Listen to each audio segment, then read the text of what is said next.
सनकपुर गांव में अमित नाम का एक लकड़हारा अपने छोटे से परिवार के साथ रहता था। उसकी आमदनी बहुत कम थी, लेकिन परिवार में प्यार था।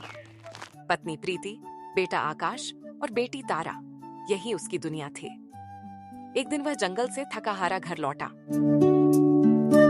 अमित, सुनो तो, बाहर बिजली भी चमक रही है और हवा भी अजीब चल रही है। ये घर तो हर बार की तरह कांपने लगता है तूफान में। मुझे बच्चों की चिंता हो रही है। हवा तो चलनी ही है प्रीति, लेकिन हमारी दीवारें अब कमजोर नहीं है। पिछले महीने ही तो बांस के सहारे मजबूती दी थी। बांस तो है, लेकिन दीवारें तो अब भी गीली मिट्टी से ही बनी हैं। पानी फिर से अंदर आ गया तो? तू चिंता मत कर, मैं हूं ना। बारिश की लड़ाई हम साथ मिलकर लड़ेंगे, हर बार की तरह। रात के अंधेरे में अचानक आंधी चलने लगी। अमित और बच्चे गहरी नींद में थे। तभी एक तेज आवाज के साथ खिड़की खुली और हवाएं घर में घुसने लगी। हे भगवान, इतनी तेज हवा! ऐसा लग रहा है जैसे पूरा घर उड़ जाएगा। ये कैसी रात आ गई? अमित भी हड़बड़ाकर उठ बैठा। छत की सीलन से पानी टपकने लगा था और बाहर बिजली की गड़गड़ाहट जैसे आसमान फटने का संकेत दे रही थी। ऐसी आंधी की तो उम्मीद भी नहीं थी। घर की हालत भी ढीली है, बच्चे अंदर हैं, ये तो खतरे की बात है। हर कोने से हवा की सनसनाहट और टपकता पानी अब डर को और गहरा बना रहे थे।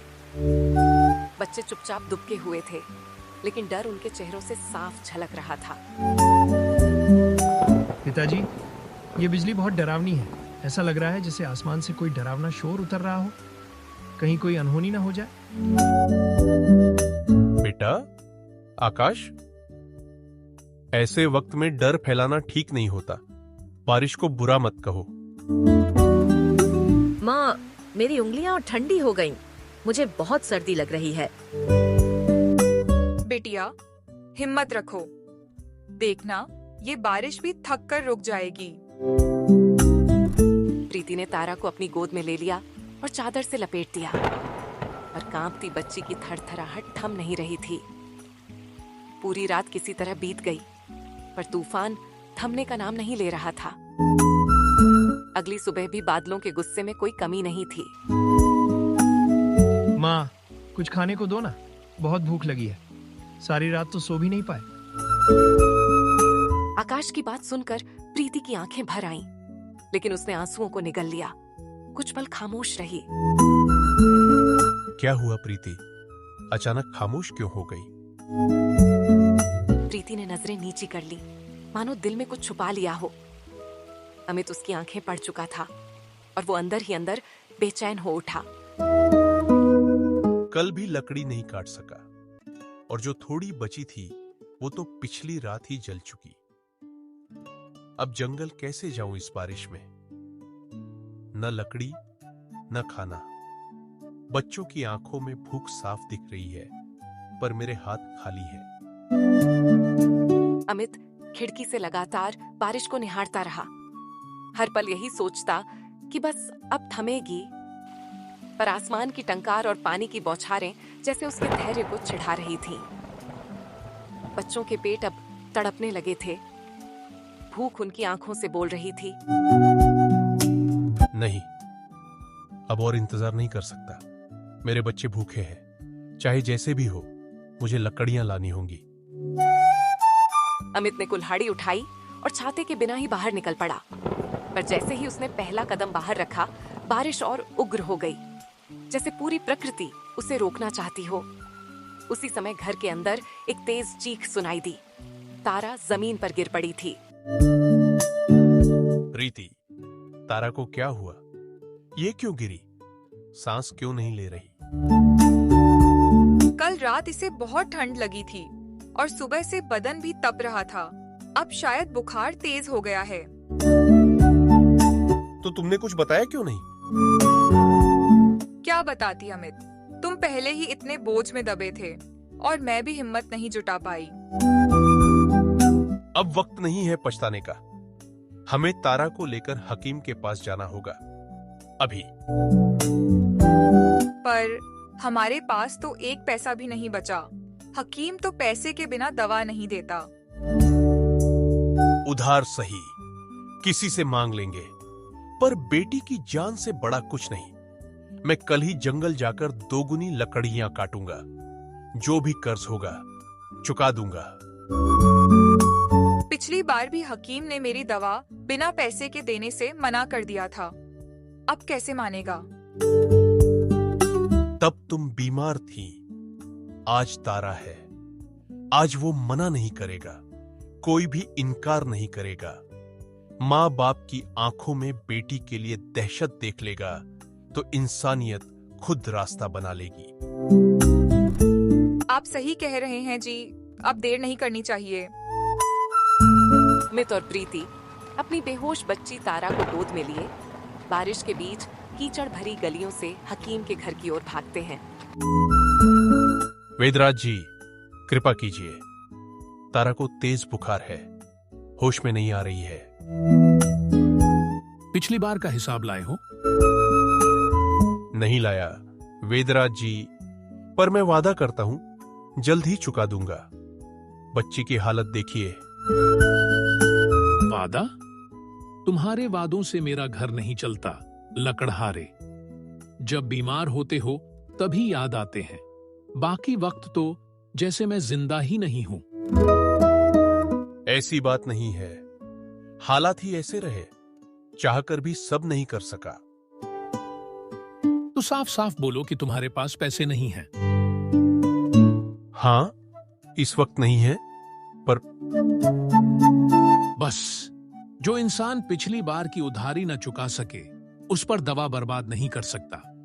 जाओ यहां से। कृपा कीजिए, ये बच्ची मेरी जान है। आप इंसानियत के नाते। इंसानियत से मेरा पेट नहीं भरता। दवा बाजार से आती है, खेत से नहीं। पैसे दो, फिर बात करना। प्रीति और अमित दोनों हाथ जोड़ते हैं, रोते हैं।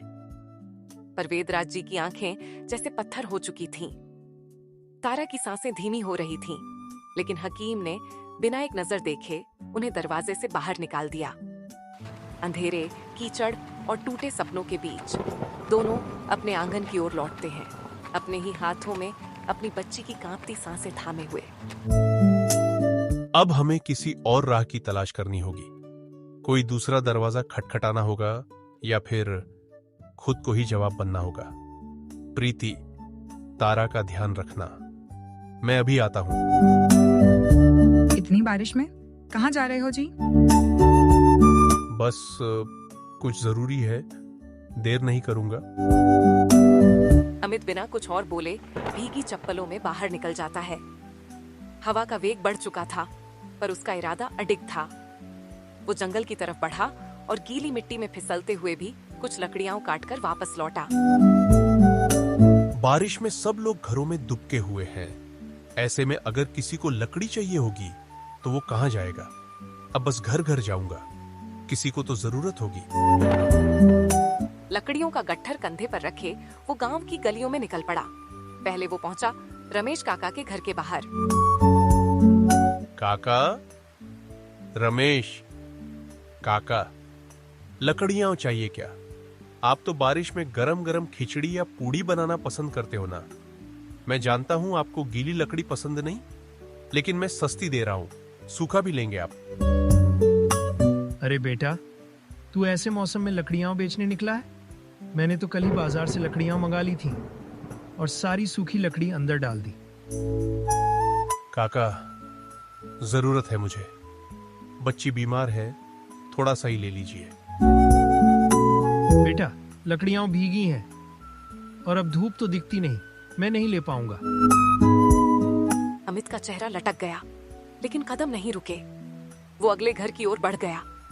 घर के अंदर से घी, मसालों और गरम रोटियों की सुगंध आ रही थी। बारिश में ठंड से कांपते हुए उसका पेट जैसे भूख से चीखने लगा। वाह, कितना सुकून है उस घर में, कितनी गर्माहट है। और एक मैं हूं, लकड़ी भीग रही है, बच्ची बुखार में तप रही है। तभी दरवाजा खुला और एक वृद्धा बाहर आई, हाथ में एक तश्तरी और चेहरे पर अपनापन। काकी, कुछ लकड़ियां ले लीजिए, बहुत सस्ते में दे दूंगा। बारिश में भी जाकर काटिए, बहुत जरूरत है मुझे पैसों की। बेटवा, लकड़ी तो नहीं चाहिए। कल ही बेटा जंगल से इतनी सारी काट लाया कि घर का कोना कोना भर गया है। काकी, लकड़ी नहीं तो कुछ पैसे ही दे दो। मेरी तारा 2 घंटे से बेहोश पड़ी है, दवा के बिना उसका क्या होगा। अरे रे, दिल तो कर रहा है बेटा, लेकिन सुबह से बेटे का सिर फटा जा रहा है। बार बार बोले जा रहा, अम्मा पकौड़े बना, अब कचौड़ी बना। उसके खाने में ही आज की सारी बचत उड़ गई। अमित फिर एक और दरवाजे से खाली लौट जाता है। दिन ढलता गया, लेकिन हर घर से बस इनकार और मजबूरी ही मिली। गीली लकड़ियां, गीला मन और सूखा पेट लिए अमित घर की ओर लौट आया। हर घर में खुशबू है, रसोई में चूल्हा जल रहा है, और इधर मेरी बच्ची जीवन और मृत्यु के बीच झूल रही है। कभी सोचा भी नहीं था कि इतनी मजबूरी में खुद को इतना बेबस महसूस करूंगा। कहाँ थे आप जी? कुछ नहीं, बस उम्मीद की तलाश में था। सोचा था किसी को लकड़ी की जरूरत होगी, पर सबने मुंह मोड़ लिया। आप चिंता मत कीजिए। याद है वो जड़ी बूटी वाला पेड़ जो पिछली गर्मियों में सूख गया था? मैं वहीं से कुछ पत्तियां लाई थी। जब काढ़ा बनाया तो तारा की सांसें तेज हुईं। होश आ गया उसे। बस बुखार अभी भी कम नहीं हुआ है। होश आ गया, ये तो बड़ी राहत की बात है। मैं कल फिर कोशिश करूंगा। देखना, तारा ठीक होकर फिर से हंसेगी। प्रीति की आंखों में उम्मीद थी और अमित की आंखों में संघर्ष, पर भीतर ही भीतर अमित टूट रहा था। पूरे गांव में घूम लिया, एक भी इंसान ने लकड़ियां नहीं ली। सबने पहले से तैयारी कर रखी थी। अब मैं अपने बच्चों को कैसे खाना दूं, कैसे दवा दिलाऊं? वो थककर चुपचाप कोने में बैठ गया। भूख और चिंता उसके भीतर से कुछ तोड़ रही थी।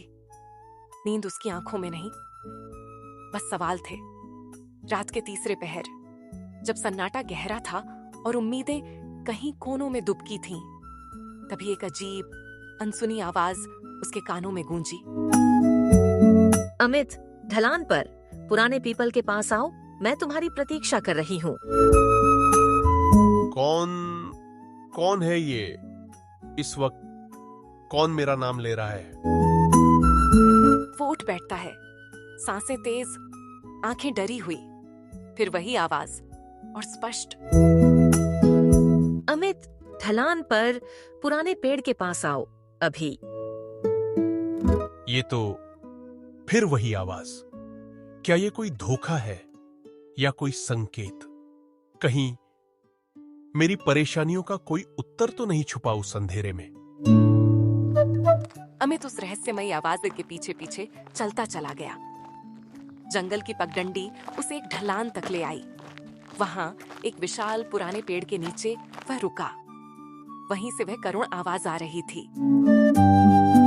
ये कहां आ गया हूं मैं? चारों ओर सन्नाटा और ये घना जंगल, इतनी रात को। वो इधर उधर नजर दौड़ाता है और उसकी नजर पड़ती है। एक आदमी पेड़ के नीचे बैठा है। चंद्रमा की हल्की रोशनी में उसका चेहरा नजर आता है। वह कोई और नहीं बल्कि सम्राट देवराज था। उसके चेहरे पर पछतावे और पीड़ा की गहरी लकीरें थीं। कामिनी, एक बार आओ मेरे सामने। मेरे दिल की इस तड़प को तो सुनो। क्या तुम्हारा गुस्सा अब भी बाकी है? क्या मेरा पश्चाताप भी तुम्हारे दुख को छू नहीं सका? ये तो राजा है, लेकिन ये किससे बात कर रहे हैं? यहां तो कोई और नहीं। क्या ये सचमुच किसी आत्मा से बात कर रहे हैं? अमित धीमे धीमे उनके पास जाता है। राजा की आंखों में आंसू हैं और उनकी आवाज कांप रही है। महाराज, आप यहाँ इस वीराने में इस तरह रोते हुए आप किससे बात कर रहे हैं? राजा देवराज चौंकते हैं। उनकी आंखें डर और संदेह से फैल जाती हैं। वो धीरे धीरे पीछे मुड़ते हैं और सामने खड़ा देख लेते हैं अमित को। तुम आज तक कोई नहीं जान पाया कि मैं हर रात इस पेड़ के नीचे आता हूं। फिर तुम कौन हो जो इस रहस्य को भेद गया? क्या तुम्हें नहीं पता कि राजघराने के राजों में झांकने की सजा मौत होती है? क्षमा करें महाराज, मेरा ऐसा कोई इरादा नहीं था। मैंने आपका पीछा नहीं किया। मैं तो उस रहस्यमयी आवाज के पीछे पीछे चला आया। वो आवाज मानो किसी स्त्री की करुण पुकार मुझे खींच लाई। हमें मूर्ख बनाने की कोशिश मत करो। इतनी रात को जंगल में भटकते हुए यहां आ जाना, ये महज इत्तेफाक नहीं हो सकता। चुपचाप हमारे साथ महल चलो। तुरंत तुम्हें कारागार में डाला जाएगा। वहां तुम्हारी नियति का निर्णय होगा। महाराज नहीं, कृपा करें। मेरे 2 छोटे छोटे बच्चे हैं।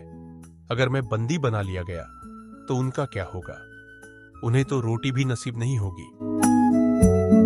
उसी क्षण पेड़ के अंदर से एक सर्द, करुण और गूंजती हुई आवाज हवा को चीरती हुई आती है, मानो आत्मा बोल उठी हो।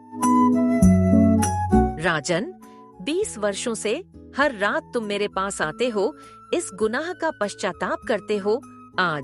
आज तुम्हें मोक्ष मिल सकता है, उस पाप से जो तुमने प्रेम के नाम पर किया था। पेड़ से आती आवाज ने सम्राट देवराज के चेहरे का रंग बदल दिया।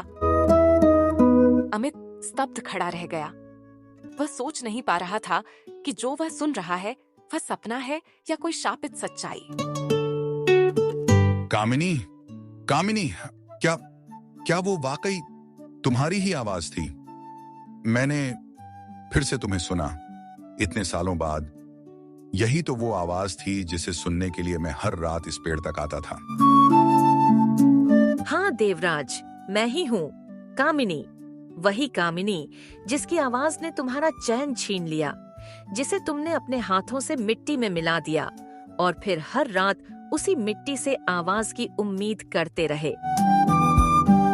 20 साल से तुम्हारी सजा भुगत रहा हूं कामिनी।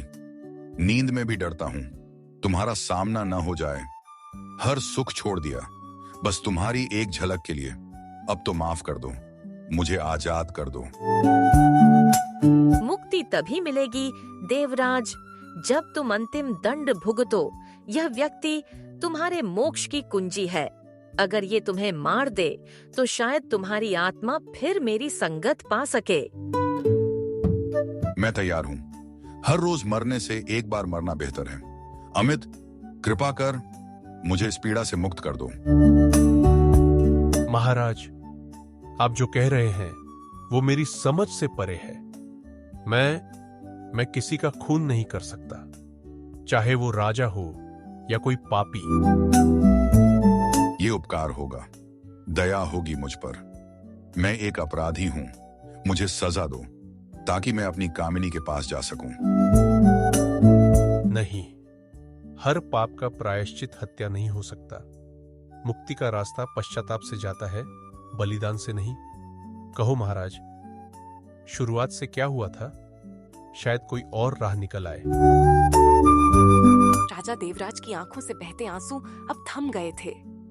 उसका चेहरा बोझिल था, लेकिन शायद पहली बार हल्का भी। वह जमीन पर बैठ गया और उसने 20 साल पुरानी दबी हुई कहानी कहना शुरू किया। एक ऐसी कहानी जो केवल मिट्टी और आत्मा को मालूम थी। महाराज, आपने युवराज विक्रम का विवाह राजकुमारी मेघना से तय किया है। राज्य में उत्सव की तैयारी है, पर चिंता यह है कि युवराज अब अधिकतर समय महल से बाहर रहते हैं। हम सब जानना चाहते हैं, ऐसा क्यों? युवराज को हमारे सामने हाजिर किया जाए अभी। जैसा आदेश महाराज। कुछ ही क्षणों में युवराज विक्रम भव्य दरबार में प्रवेश करते हैं, पर उनके चेहरे पर गहरी उलझन और आत्म मंथन की छाया थी। पिताश्री, आपने बुलाया? हाँ विक्रम, अब तो ये रोज का सिलसिला हो गया है। तुम महल में होते ही नहीं। जरूरी बात करनी हो तो तुम गायब मिलते हो। आखिर क्या है जो तुम्हें यहाँ रोक नहीं पाता? पिताजी, मैं बहुत समय से आपसे एक बात कहना चाहता था, पर हिम्मत नहीं जुटा पाया। तुम हमारे पुत्र हो और अब इस राज्य के उत्तराधिकारी भी। राजकुमारों को मन की बात कहने में संकोच नहीं होना चाहिए। कहो, क्या है वो बात जो तुम्हारे दिल को खाए जा रही है? पिताश्री, मैं जिस कारण महल से दूर रहता हूँ वह अब छुपाना नहीं चाहता। मैं किसी और से प्रेम करता हूँ और उसी से विवाह करना चाहता हूँ। क्या कहा? जब तुम्हारा विवाह राजकुमारी मेघना से तय हो चुका है, तब अब यह नया प्रसंग? जब आपने रिश्ता तय किया, मैं कुछ कह नहीं पाया। आपका मान रखने का प्रयास किया, पर अब यह झूठ जीने से अच्छा है सच बोल देना। कौन है वह लड़की? नाम बताओ। वह सुकन्या जो रानी माँ की सेवा करती है, उसी की बेटी कामिनी। सेविका की बेटी? तुम जान भी रहे हो क्या कह रहे हो? एक सेविका की बेटी से विवाह करना इस राजवंश का अपमान होगा। पिताजी, प्रेम का कोई कुल नहीं होता, न कोई पद, न कोई सीमा। राजकुमार हूं, पर दिल तो इंसान का है। यदि तुम्हारा निर्णय यही है, तो राजसी पद से हटना होगा। हम तुम्हारे प्रेम को रोकेंगे नहीं, लेकिन उसके साथ तुम यह सिंहासन, यह ताज और राजपुत्र का अधिकार भी त्याग दोगे। चंद्रमा की 10वीं तिथि को हम अपने छोटे पुत्र का राज्याभिषेक करेंगे। तब तक तुम्हें अपना निर्णय स्पष्ट करना होगा। यह आप क्या कह रहे हैं पिताश्री? घर में मेघना आए या कामिनी, इस महल को तो एक रानी ही मिलेगी ना? राज्य में रानी बनना मात्र प्रेम से नहीं होता, उसके लिए कुल, मर्यादा और परंपरा भी मायने रखते हैं। अब तुम्हें निर्णय लेना होगा, प्रेम या राजगद्दी। हम तुम पर कोई दबाव नहीं डाल रहे। तुम्हारी मर्जी को पूरा सम्मान मिलेगा, लेकिन एक ही मार्ग चुनना होगा। युवराज कुछ क्षण स्तब्ध खड़े रहते हैं, फिर आंखें बंद कर एक गहरी सांस लेते हैं और बोलते हैं, पिताजी, हमने निर्णय कर लिया है। हम राजकुमारी मेघना से ही विवाह करेंगे। तो फिर सुन लो, आज के बाद उस लड़की का नाम भी इस महल में नहीं आना चाहिए और वह तुम्हारे आसपास भी दिखाई न दे। ठीक है पिताजी, आज ही हम उससे सारे संबंध तोड़ देंगे। महल से बाहर मत जाना, रिश्ते खुद टूट जाएंगे। कुछ दिन बीत गए। युवराज अब महल के बाहर जाना छोड़ चुके थे। वो मौन हो गए थे और उनका हृदय बुझ चुका था। लेकिन एक दिन कामिनी खुद महल में चली आई। राजकुमार, इतने दिन हो गए, आपने एक बार भी लौटकर नहीं देखा। क्या हमने कोई भूल की है? कामिनी, अब लौट जाओ। हमारे बीच अब कुछ भी नहीं बचा। क्या मतलब? हमारा विवाह हो चुका है। अब हमारा रास्ता, हमारा जीवन तुमसे अलग हो चुका है। वो तो हम जानती हैं। आपने कहा था कि आपका विवाह तय है, पर उसके बाद आपने खुद कहा था, कामिनी, मैं तुमसे विवाह करूंगा, सिर्फ तुमसे। फिर आज अचानक ऐसा क्या बदल गया? मुझे अपनी भूल का एहसास हो गया है। तुम मेरे लिए उपयुक्त नहीं हो। मेरे जीवन में सिर्फ राजकुमारी मेघना का स्थान है। तो वो 2 साल क्या थे, जब कहते थे मुझसे बढ़कर कोई नहीं? मेघना का नाम लेते ही चुप करा देते थे। आपके लिए सब छोड़ दिया मैंने। अब जब मैं बिना ब्याह एक बच्चे की माँ हूँ, तभी याद आया कि मेघना ही योग्य है। अब इन बातों का कोई मतलब नहीं बचा है। सैनिकों, इस औरत को महल से बाहर फेंक दो। राजकुमार, आप ऐसा नहीं कर सकते। आप मेरे बच्चे के पिता हैं। उस रात सब कुछ सामान्य नहीं था। युवराज विक्रम चुपचाप, गुपचुप कामिनी के घर की देहरी पर पहुंचे। मैं जानती थी कि तुम मेरे बिना नहीं रह पाओगे। देखो, हमारा बच्चा भी कितना तड़प रहा था तुम्हारे लिए। आओ, आज फिर इसे गोद में सुलाओ, जैसे हर रात सुलाया करते थे।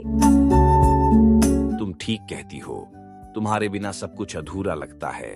चलो, आज रात चलें वहीं, आम के बाग में, जहां पहले छुप छुप के मिलते थे, जहां सिर्फ हम थे और हमारा प्यार।